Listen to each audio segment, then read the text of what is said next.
Okay, knock knock knock. Goodbye. Privacy. Wash my hands. Hello, my name is Anna and I'm going to be your nurse today. Can you please tell me your full name and date of birth? I've got a wristband, everything matches. Alright, Francis.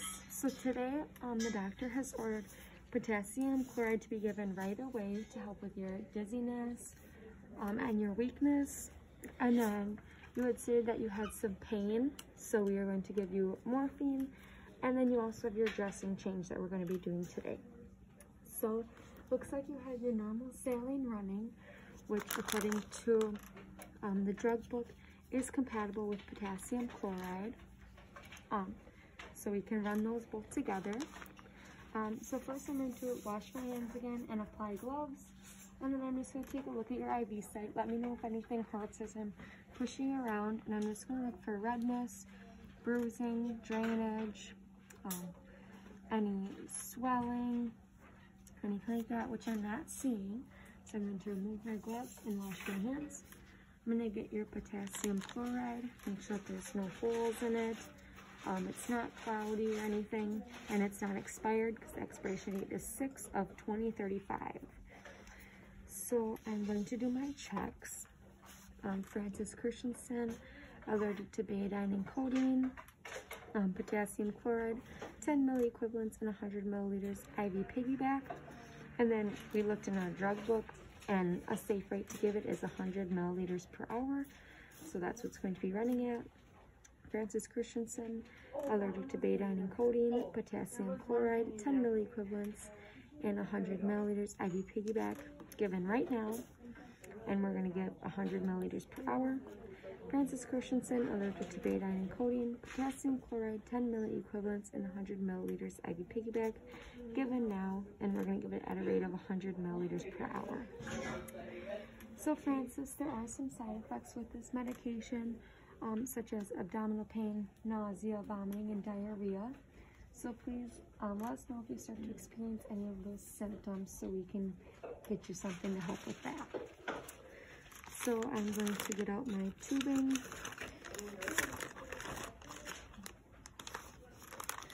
And I'm just going to make sure that there's no kinks. My clamps are closed.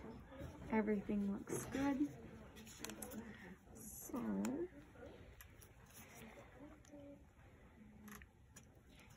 that off.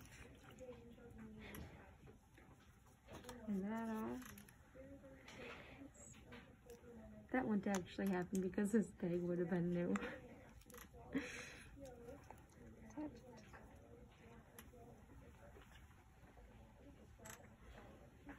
Okay. Alcohol wipe.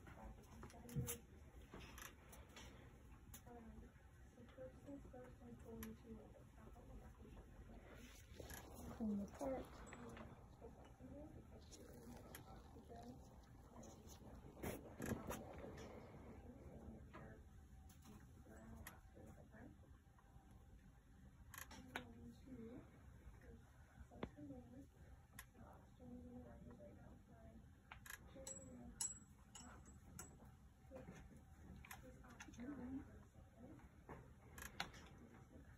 And the back float to get all the air out.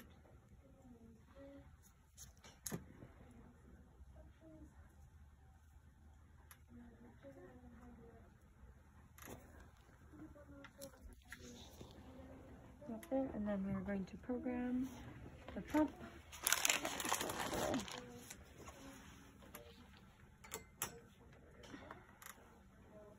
Okay. So channel select, secondary, and potassium chloride is not in here, so we're gonna have to set up. And we're gonna give it at a rate of 100. Come on. Liters per hour. Volume to be infused, 100. And then I'm gonna hit start. I'm gonna open up this clamp. And I'm gonna make sure that it's pulling out of here now. So I'm gonna watch for the drops.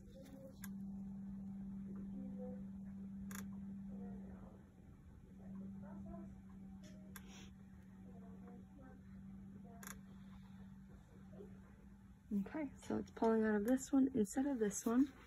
And I'm just going to keep monitoring him for signs and symptoms as I'm doing my other things that I need to do. So next, I'm going to give you your morphine for your pain. I did my calculations already, and the doctor has ordered 2 milligrams, so we're going to give 0.4 milliliters. So I'm going to check my medication. Morphine, 2 milligrams IV push every hour for pain. And she hasn't had it for a few hours yet, so she can have it now. I had already checked her IV site, and there's no signs indicating that there's anything wrong with it. And she has her IV running in it already. I clean this off. Yeah. I'm gonna let that dry. Okay, so it's not like when we have to go buy. You don't have to. You could opt to just. And then this medication, according to the drug book, does not need to be diluted, but we do need to give it over 4 to 5 minutes. And then there are some side effects of this drug, Francis. There's respiratory depression, constipation, dizziness, and nausea. So if you are experiencing any of those, please let us know. And if you do need to get up, please ask us and we will come and assist you. So now that that's dry, right there.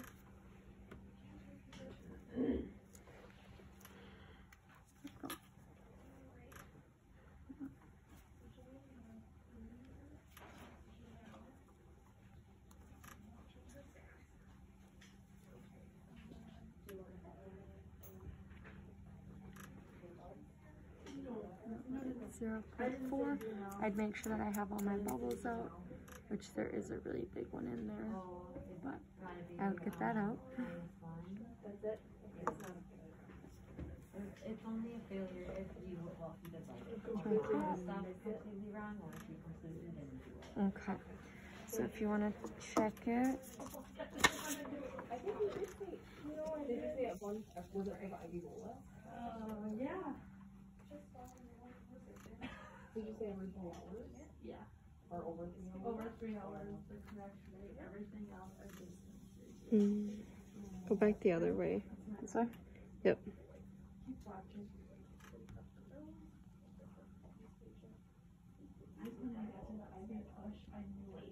Okay. Should be able to see it. Okay. Okay, so now that I am dose accurate, I'm going to do my checks. So Francis Christensen, allergic to betadine and codeine, and we're going to give morphine 2 mgs, which would be 0.4 milliliters, IV push every hour for pain. Francis Christensen, allergic to betadine and codeine, morphine 2 mgs, IV push, which is 0.4 milliliters every hour for pain, or PRN. Francis Christensen, allergic to betadine and codeine, morphine 2 milligrams, which is 0.4 milliliters, IV push every hour for pain, and my medication is not expired. It expires 12 of 2030. So now that that's all good, I would label my syringe with what I have in there, with a label that I pre-made. Alrighty, so, and I did check the drug book, and morphine is compatible with the normal saline and the potassium, so I can give it through her, through the port on the IV tubing. If I wasn't able to give it through the port, I would need flushes.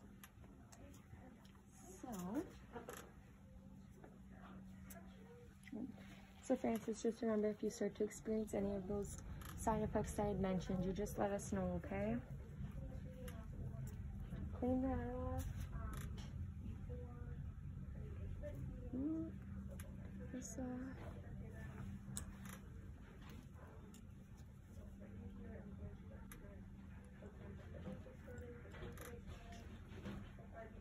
Attach it, and then I would give it at my rate of 4 to 5 minutes. But for right now, I'm just gonna give it all. And then I can take it off and then dispose of all of that stuff. And then I'm going to remove my gloves if I have them on and wash my hands. Can't remember. Okay, so Frances, are you feeling okay? She said yes so far. And so now next I'm going to change the dressing on your IV site while I'm still in here. So I'm going to put on my gloves. I'm just going to make sure that there's still no pain, and then there's no redness or edema or anything like that that indicates that anything is going wrong with the IV thus far. I'm going to measure her arm circumference 6 inches above the site of insertion.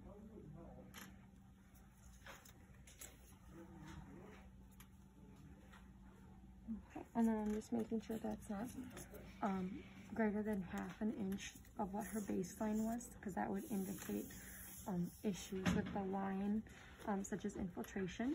And then I'm going to measure the part of the catheter that remains out. Okay, so after that, I would remove my gloves and wash my hands again. Alright, so then I am going to do my sterile food, which I'm actually going to do on this side.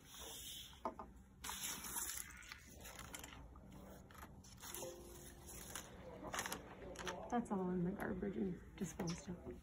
Okay, so I had washed my hands already, and I'm going to give the patient her mask to put on, and if she couldn't wear a mask, I would have her turn her head. I'm going to wash my hands, open up my sterile kit. Okay.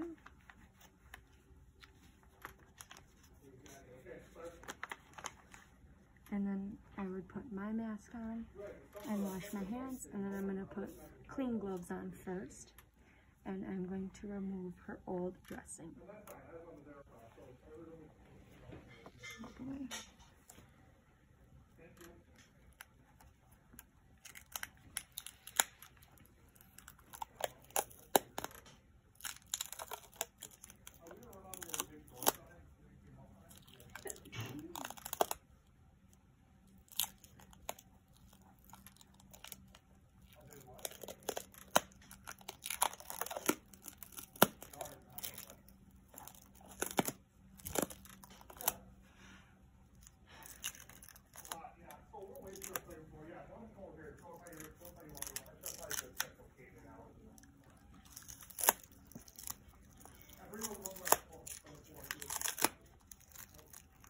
So that's sticky.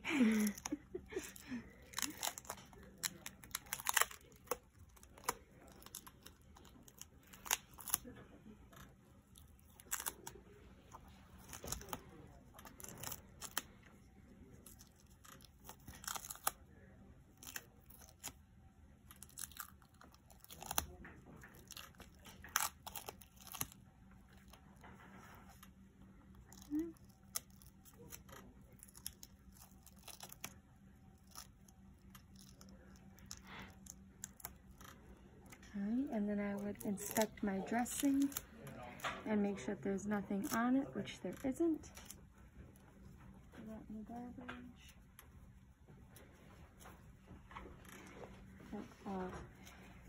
Okay, and then I would, without touching, inspect my site and make sure that everything looks good, which it does.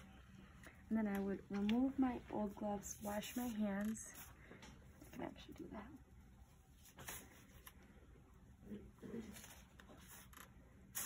Wash my hands, and then I'm going to put on my sterile gloves.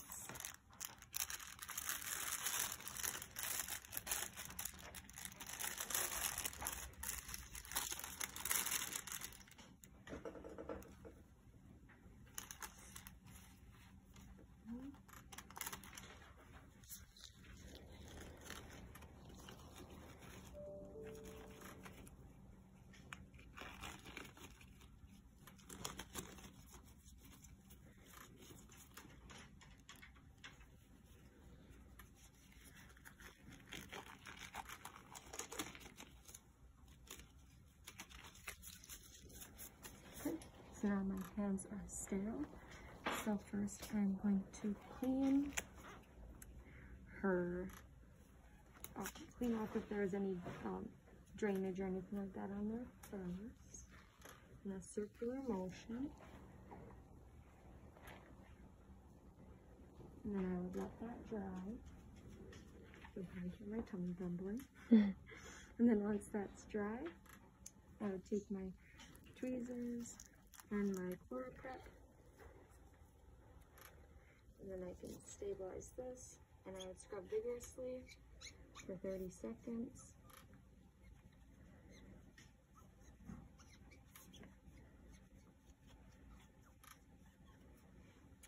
And discard of that and wait for it to dry. And then I would take my skin prep and do the border, and then throw that away and wait for that to dry. And then I can place her new dressing on.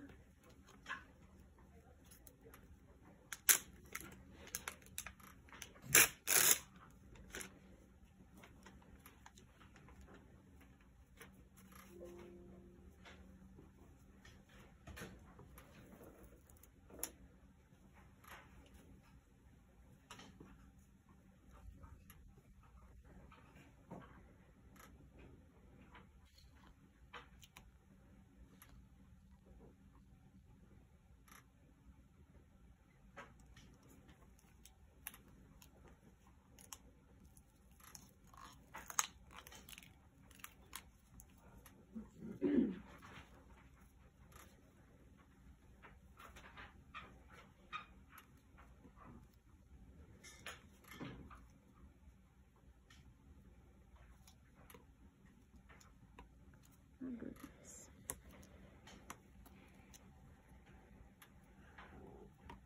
Jeez Louise.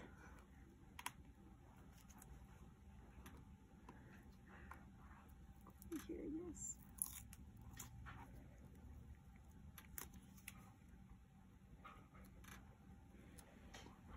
So there we go. Okay. And then I would take this off. And then I'd have my initials, the date, and the gauge of the needle, and I'd place it right on the end.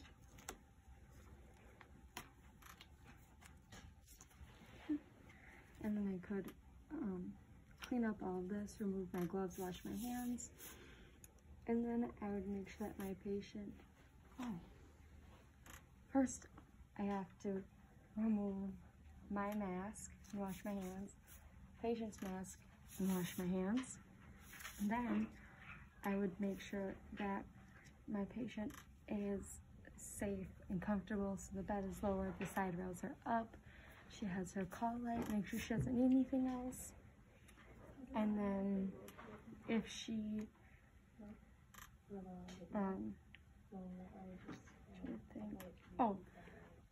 for an age consideration for my potassium chloride, if she didn't, or if she was younger, she may need a different dose.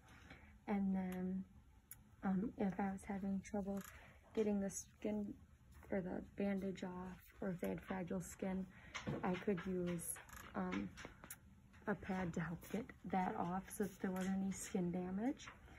And then I'd make sure I document the date and time that I did everything, what I all did, how much medication I gave, morphine I gave, and then if there was any thing abnormal, like any redness around her area or any adverse side effects or anything like that, make sure that I wash my hands, and then I could leave the room. That's it.